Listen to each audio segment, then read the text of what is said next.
বন্ধুরা তো অনেক দাদাই আমাকে ফোন করে মেসেজে বলে যে আমার পায়রায় এই রোগটা হয়েছে, কিছুদিন পর ঠিক হয়ে যায় পায়রাও, আবার কিছুদিন পরে বলে আমার পায়রায় এই রোগটা হচ্ছে, মানে একটার পর একটা রোগ লেগেই আছে পায়রার। তো এইগুলো কিসের জন্য হয় অনেকে হয়তো জানে না। এইগুলো দেখবেন অনেকে যারা পায়রার যত্ন নেয় তাদের বাড়িতে কিন্তু এই জিনিসটা হয় না।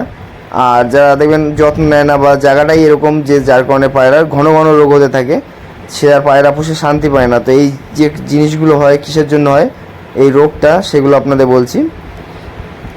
তো যেসব পায়রা দেখবেন ছায়া জায়গায় থাকে সেই সব পায়রার সর্দি কাশি, তারপরে বমি শুকো এই রোগগুলো সবসময় লেগেই থাকে। যেসব পায়রা দেখবেন ছায়া জায়গা থাকে, যেখানটা সূর্যের আলো পড়ে না, সেই সব পায়রার এই রোগগুলো সব সময়, মানে মাসে মাসে আজকে হলো আবার এক মাস পর আরেকটা পায়রার হবে, এই করতে করতে ভাইরাস ছড়িয়ে যায়, একসাথে সব হয়ে যায়, তখন আর কিছু করার থাকে না। আর অতিরিক্ত হয়ে গেলে তখন পায়রা এমনি খারাপ হয়ে যায়।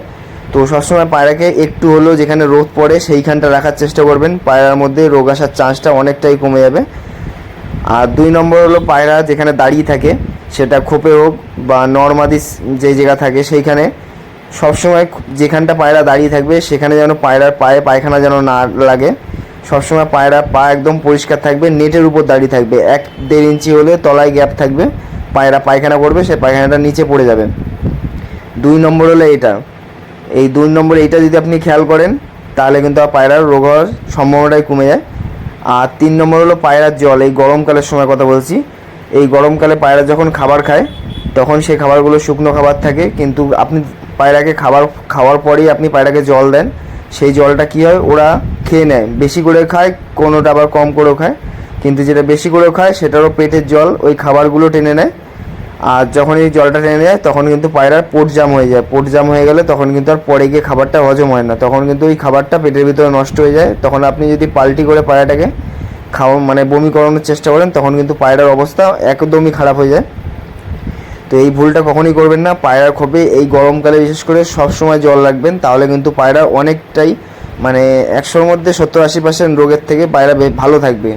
তো 3 নম্বর এটা গেল, পায়রা খোপে জল রাখবেন গরমকালে, সেটা নর্মাদি হোক বা জোড়ার খোপ, পায়রা খোপে যেন সবসময় জল থাকে, পায়রা রোগে পড়ার চান্সই কমে যাবে। আর 4 নম্বর হলো পায়রার খাবার। যে খাবারটা কিনে নিয়ে আসছেন ওটা হলো পায়রাকে সবসময় ধুয়ে খাওয়াবেন, যেই খাবারটাই নিয়ে আসছেন না কেন সব কটা খাবার ধুয়ে নেবেন, কারণ কোন খাবারে কোন সার ব্যবহার করা হয়েছে আপনারা কিন্তু জানেন না।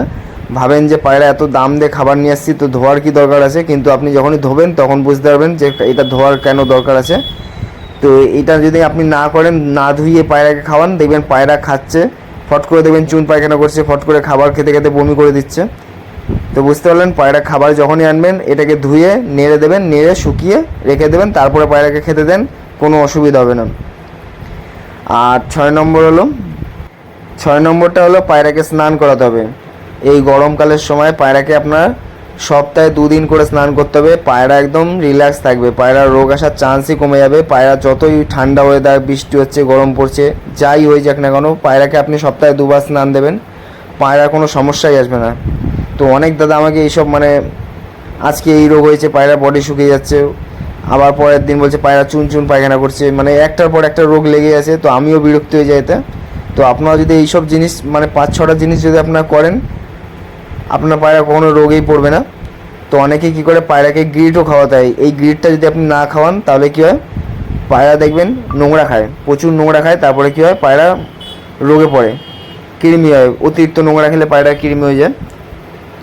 তো গ্রিড বানাবেন, ইট বালিশ এগুলোতে বানাতে হয়, আপনার এই গ্রিড বানানোর একটা ভিডিও দেবো ওখানে আমি পরে।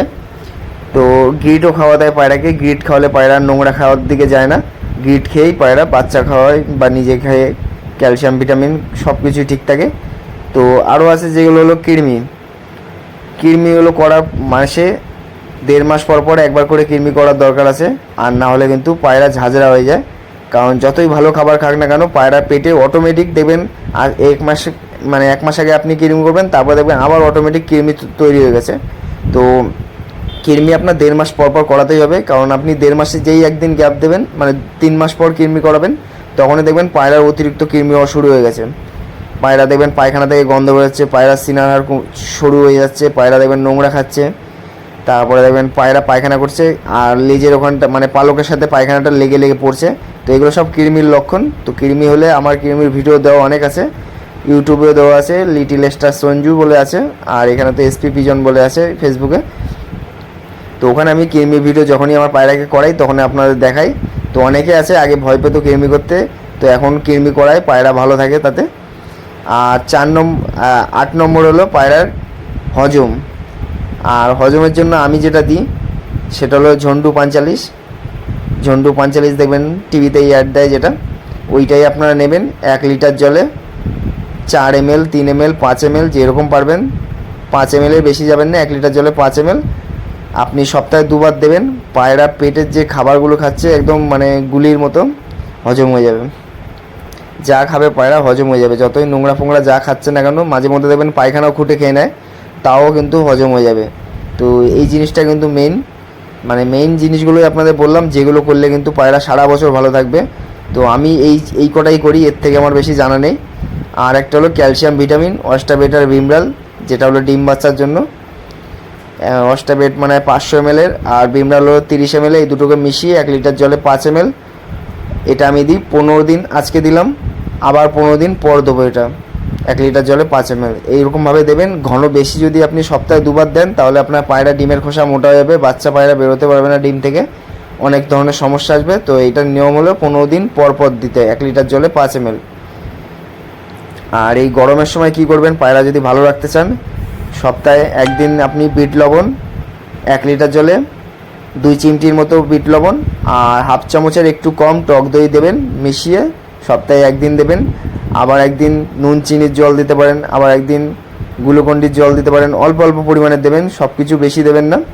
আস্তে আস্তে পায়রা পেটের খাবারটা মানে পেটের যে হজমের ব্যাপারটা, আগে তো দেননি এগুলো, এখন যদি হট করে দেন তখন কিন্তু পায়রা বডি ধরতে পারবে না, সমস্যা চলে আসবে পায়রার মধ্যে।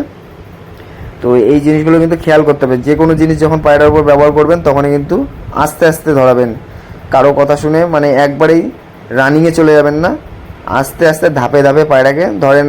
কেউ বলছে যে ছোলা খাওয়াতে, বাজরা খেতে, মারালে খাওয়াতে, তো এইগুলো আপনি আগে খাওয়ান না, এখন যদি হট করে দিয়ে দেন পায়রার পোট জাম হয়ে যাবে। তো এইগুলো গম দিচ্ছেন, আগে গম খাওয়াতেন, তার সাথে অল্প একটু বাজরা, 1 চিমটি বাজরা, 1 চিমটি মাইলো, এরকমভাবে অল্প অল্প মিশিয়ে আপনি ওই যে মাপটা বলেছে যে তার মাপে আপনি এগুলোকে পায়রাকে খাওয়াবেন। পায়রা এইটা ধরে নেবে, তারপরে কিন্তু আর পায়রা কোনো সমস্যা আসবে না। তো অনেক কিছুই বললাম পায়রা ভালো রাখার জন্য। আর আমার এই পায়রার খোপটা দেখতেছেন, এই যে ডাড়ের সাইজটা, এর মধ্যে পায়রা থাকে। এখানে কোনো পায়রা দেখেন পায়খানা করলেও কোনো সমস্যা নেই, আর এখানে পশ্চিম দিকের রোদটাও পড়ে। তো এই পায়রাগুলো অনেক ভালো থাকে আমার বাড়িতে, যতক্ষণ থাকে মানে বিন্দাস থাকে। তারপরে যখন আমি 2-1টা যখন মাঝে মধ্যে সেল করে দিই, বেশি সেল করি না, কারণ আমার কাছে এখন পায়রা কম আছে, তার মধ্যেও যেগুলো চাই সেল করে দিই। কিন্তু এখন পায়রা বেশি হয়ে গেছে, তার মধ্যে আর কিছু পায়রা রেখে তারপরে আমি পরে মানে সব পায়রাই মোটামুটি সেল করব, যে বাচ্চাগুলো হবে। কিন্তু এখন যে কটা হচ্ছে এখন রেখে দিচ্ছি, তার মধ্যেও বেছে দিচ্ছি, কারণ অনেকে চেয়েছিল সেই জিনিসগুলো, তো আমি দিয়ে দিয়েছি তাদের। আরও মানে 100-200-র উপরে লোক পায়রা চেয়েছে, কিন্তু দিতে পারিনি পায়রা। আমার কাছে সেভাবে পায়রা নেই, কারণ আমার কাছে 6 জোড়া কি 3 জোড়া আছে হলো আলাদা লাইনের, মানে 3টে এই লাইনের পায়রা, 3টে অন্য লাইনের পায়রা, এই 3টে জোড়া করে এরকম পায়রা আমার কাছে মানে নর মাদি আছে, কিন্তু সব একই লাইনে, যার কারণে জোড়া দিলে আনফিট বাচ্চা হবে, যার কারণে ওই জোড়াগুলো আমি দিই না। মানে মাদি পায়রা বড় হওয়ার কথা, সেখানে সব নর পায়রাগুলো বড়, যার জন্য জোড়াগুলো আমার হয় না, ওগুলো সিঙ্গেলই পড়ে আছে। তো পরে আমি আরও 2-3টে পায়রা কিনে তারপরে জোড়া করব, কিন্তু ভালো পায়রা কিনতে গেলে অনেক টাকা দাম চায়, তো যার জন্য এখন কেনাও হচ্ছে না। আর এখন একটু টাকার সমস্যাও আছে, যার কারণে এখন কিনছি না পায়রা। অনেক টাকা খরচা করে ফেলেছি এই পায়রার পিছনে, প্রায় 60-70 হাজার টাকা খরচা করে ফেলেছি এই ঘর ফর বানাতে গিয়ে। এই পায়রা কেনা থেকে শুরু করে অনেক টাকা খরচা গেছে। তার আগে আরও বেশি খরচা করেছি। তার আগে আমার কাছে প্রায় 150-200 পায়রা ছিল, মানে 150-200 পায়রা কত টাকা খরচা হয় আপনারা বুঝতেই পারেন। অনেক পায়রা ছিল, সে পায়রাগুলো সব চুরি হয়ে গেছিলো, যার কারণে এখন আর কাউকে সেরকম মানে পাড়ার বিশেষ করে কাউকে আসতে দিই না ছাদে, কারণ নিয়েছিল পাড়ারই একটু, পাড়ার থেকে একটু দূরের লোক, তো যার জন্য আর কাউকে বাড়িতে আসতেও বলি না পায়রার জন্য। আর কেউ মানে দূরের যদি লোক হয় তাহলেই বলি যে পায়রা নিয়ে যেতে, তাছাড়া আশেপাশে হলে পায়রা আমি তাদের দেখাই না, কারণ এখানে এক টিম আছে ওরকম চোর। আমাদের মতোই একটা ছেলে পায়রা পুষছিল, তারপরে 70-80 খানা পায়রা চুরি করেছে। তো যাই হোক, ভিডিওটা কেমন লাগলো জানাবেন।